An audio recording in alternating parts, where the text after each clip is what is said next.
Hello everyone, my name is Varun Kaushal and I am a legal intern at LEXIS and Company. Today we are going to discuss about the topic Federalism as Conceptual Analysis. Studies on federalism mainly focused upon the legislative, financial and administrative relations between the center and the state. As mainly federalism talks about the relation between the center and the state. In other words, federalism is a type of government in which the power has been divided between the two, that is, the center and the state. It basically contradicts with the unitary government in which a central authority holds a power to take decision and deconfederation in which the state has no duty to make any type of decision. If we take the context of India, it is quasi-federal, but in the real sense it is not very much federal. Because if we take example of last year in 2020, the world has ravaged with the pandemic and India was one of the countries. And nationwide lockdown has happened in the country. Most of the decisions were taken by the central government and not by the states. The deal with the conceptual analysis of federalism is on the basis of the views of the various different theories, namely classical, origin, and functional theory.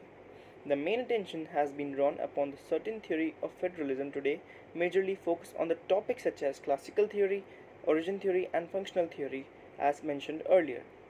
There has been a certain type of common trend observed of what we can say seen that in all the federations is that a central government has taken a leadership in determining the powers such as setting standards for the legislative policies and review and implement and providing finances which are needed for the various programs.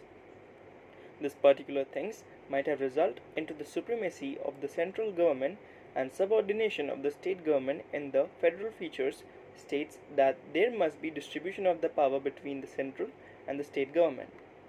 In the context of India, in pursuant to that which is mentioned above about the federalism, Article 246 of the Indian Constitution gives power to make laws to both central and state government to make laws in the respective matters which are provided in the three lists, namely the first one Union list. Under this list, it includes defense, foreign affairs, matters of currency, war and peace, railways, interstate trade and commerce, etc.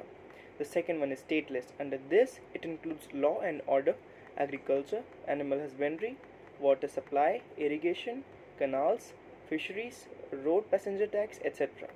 And the last one, concurrent list. Under this list, the subjects which could be used by both union and state subjects include health, actionable wrongs, bankruptcy and insolvency, education, contempt of court, etc. So these were some of the subjects which comes under this three lists mentioned under Article 246 of the Indian Constitution. Indian Constitution is aid to the federal structure because it has been clearly stated that it has a clear demarcation of the boundaries between central and state governments similar to that of the US. India is also legislative and executive authority divided between the center and state.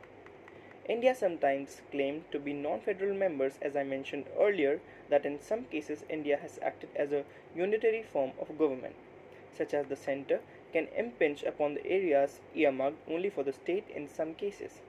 Therefore, it infringes the principle of federalism as it makes the state dependent of the center. Hence, every time it is also said that it is type of unitary form of government. There may be the legal demarcation of powers between the center and the state government.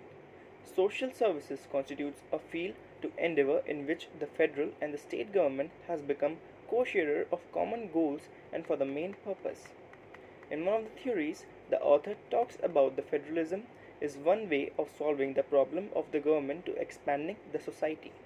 The traditional level of imperialism, that is, by enlarging the areas of political control and government by founding an empire, has become an unpopular with the advancing of human civilization.